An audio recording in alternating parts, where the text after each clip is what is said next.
Hey guys, these are the top 5 things we wish we knew before we bought a log cabin.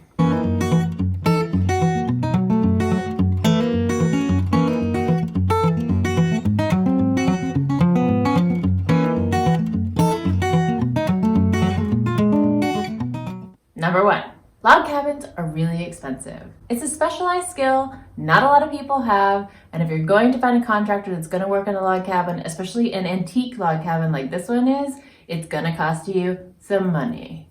We got a quote and it was very reasonable, but let's just say that quote wasn't accurate.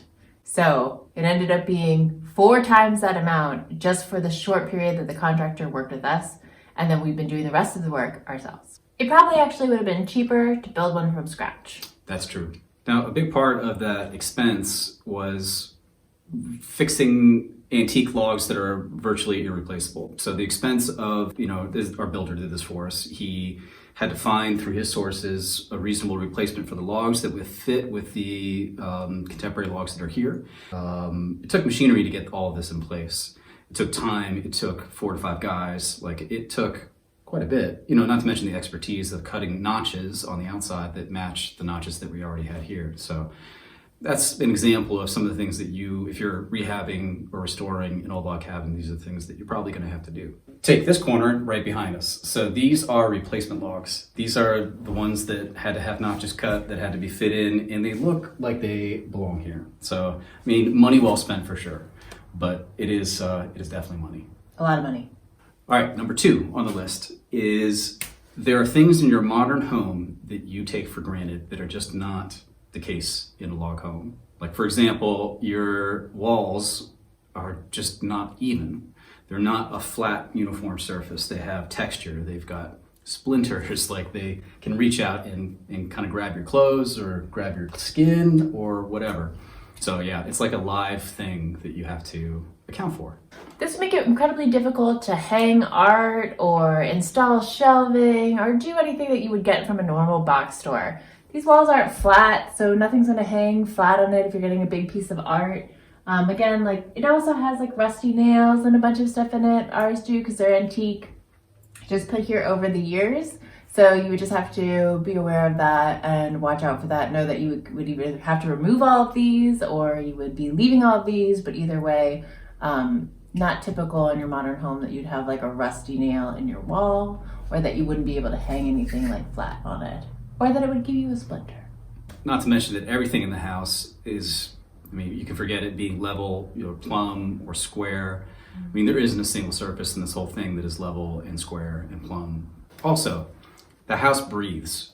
All the materials are porous, which means that it's not entirely airtight or even really watertight. So that means that you're going to have to keep going back over and going back over and going back over all the things over time. For instance, upstairs, we didn't realize until, this is after 2.5 years, we didn't realize that there was a gaping hole in one of the corners of the chinking, because it was set up just so that you really couldn't see it until we had taken out all the windows and put up plywood, and the room was completely dark, and there was this shiny little jewel off to the side that we could see in the wall. That's 2.5 years of not finding that, and then having to find it, and then mix plaster and mix cement and make sure that both sides of the hole are plugged.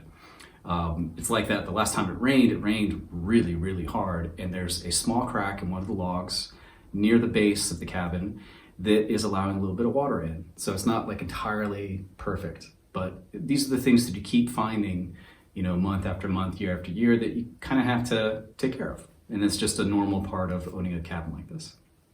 So, not a modern house. There you go. Number 3. There are not many resources if you want to do it yourself. So we just talked about how the cabin is really expensive if you get a contractor to do it. And if you find a log cabin contractor, that's really great, although it's expensive. Maybe you were thinking about doing it yourself. Well, let me tell you, very difficult to find cabin resources about how things should be done. Take, for example, one thing, chinking. This is just the stuff that goes in between the logs right here. There is not very much out there about how to chink, what chinking is, how to do it. But let me tell you, the few things that you'll find will be in complete opposite to each other. There are people that love the permachink type material that expands the logs and is more of like I think it's more of like a man-made plastic material. We have plaster in ours. Some people are anti-cement, like no cement could possibly be there. Other people are like cement is the end all be all for chinking an antique log cabin. So not only are there not that many resources, but the ones you do find are very confusing. So don't feel discouraged by that, although we felt very discouraged by that. I think you just have to choose something that is your aesthetic and just go with it, right? So that's what we did, but we wish we had known that in advance so that we could have saved ourselves a lot of heartache in the beginning, doing a lot of research and spending a lot of time obsessing over what material we were using and then whether we were doing it right and whether it was actually, going to damage the house or not damage the house. So far, so good. Again, 2 years we've been having the chinking like this and it's been completely fine. So I think maybe with regards to chinking, almost any way is the right way. But for ours, we've been really happy with that. We talked about that a little bit in other videos of starting a new project, something that we haven't done yet, some new skill that we haven't tried yet. And that feeling of apprehension of like, oh God, we're going to ruin everything. And it's just a feeling. I mean, we laugh about it now, but at first, that feeling on top of feeling like we didn't know anything about what we were doing at all was a little daunting. So there's no one right, true way to do it, I guess is what we're trying to say. Yeah. Number 4. It takes a lot longer than you think. And this is probably true of a lot of different construction projects, but with a handmade house, and especially like as a log cabin, it takes longer than you think. We've seen Instagram projects of people building sandbag houses. Like Adobe style houses. From nothing. That have finished way faster than what we're doing. Now granted, we're here weekends and holidays and we have full-time jobs, but still, it's gonna take longer. I mean, the first quote that we got from our builder was that we'd have pretty much everything wrapped up in about 6 months, which sounded great. Sounded great. We had a lot of important stuff done. Like we had the logs done, we had the exterior of the addition was done, the board and batten was done, but the stairs were a wreck. We didn't have all of the doors on and sealed. There was a lot left to do. Our walls were still open. Like the chinking had not yet been applied everywhere. It was a long list of stuff that still had to be done. And so we just decided that we were going to take it into our hands and do it ourselves. So a common thing that you're going to run into is that you're going to do what we just talked about, and then you're going to feel like you're ruining it. And then you're going to try it, and you're going to practice it, and you're going to get better at it. You're going to figure out your own twist on your own system of doing it. And then you're going to practice and practice and practice, and then finally get good right when you finish the product. So there's that. But a good example of this would be the antique windows. So we thought we'd do the windows in like a week. We started with just like 5 windows. And I mean, yeah, it looked like it was on track at first, like with scraping the windows and getting everything taken care of. Like, I don't know, not to get too much into the process, but it's a pretty involved process. And using natural products in there, you're not just buying like a modern new window and just putting it in there. Like you're going through this whole process, and it ended up taking an entire month. And that's just not uncommon with some of these projects that we've done, is that they take like orders of magnitude longer than you think they're going to take. So keep that in mind. And that was a full month, not a month of weekends that we were doing that at our every day. Yeah, normal. Pretty much for house. A month. Yeah, it was a long time. And we still have 4 more to go. And we had bought those windows over 2 years ago. So everything just takes a little bit longer. And the final and 5th thing we wish we knew before we bought a log cabin is that at some point you're just going to have to accept things the way they are. Not everything is going to be machine finished. Not everything is going to be perfect looking. There is no real perfect looking for a log cabin. I don't think there's any sample log cabin that every other log cabin looks like. It's completely unique. It's almost its own art form. It's a complete handmade house, and yours is going to be completely different than anyone else's. And you have to know that that's okay.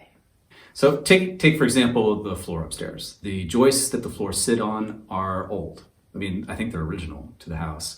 While the floor is not original, it is the one that we had when we got here, and it's at least 30 or 40 years old. It's pretty old. Oldish. And had an ugly stain on it and lots of paint and was all scarred up. But we decided to keep it. Yeah. So I guess we could have replaced all the floor joists, but that would meant the original wood and the original structure of the house like leaving. And we had to do that for the floor down here because it was completely rotted through and it basically disintegrated, so we didn't have it anymore anyway. But the stuff upstairs, I mean, they're fine. I mean, they're fine. They work fine. And the floor is fine too. We could have replaced all of those floorboards, and we could have made it seem more modern, or we could have made it seem newer, or we could have made it seem more finished. But instead, we're looking at the old joists as a feature, basically. Like, they're not perfect, but they do look like they belong in the house, and they add character to it that otherwise wouldn't be there. If everything was like machined and clean looking, it just wouldn't fit. Yeah, it really wouldn't make much sense. And so I think you have to let go some of your expectations of like what a house is like. So at some point, older houses, they have quirks. The floor is maybe slightly bouncier than, a solid, stable floor in a brand new construction, but that's okay. And that really adds value and adds quality and kind of to the experience of owning this home. It may not run perfectly perpendicular to the rest of the house. Yeah, it may not be totally level. Part of the charm. If you drop a marble on it, it'll roll away from you. But that's okay. Part of the charm. Yeah. I think with unlimited time and unlimited resources, you can make the log cabin as amazing as you wanted it to be. But I think at the end of the day, you would see that you've lost some of the original character and charm if you took all that time and all that money and just kind of replaced everything. For some of these things, you do have to pick and choose. So we chose to have a rebuilt foundation for the house that's completely solid and totally level as we could get it. But we're okay with not having a perfectly level upstairs floor. Okay, so those are our top 5 things that we wish we knew before we bought our log cabin. Please give us a like, subscribe to our channel, and we will see you next time. Thanks for watching. Bye, guys.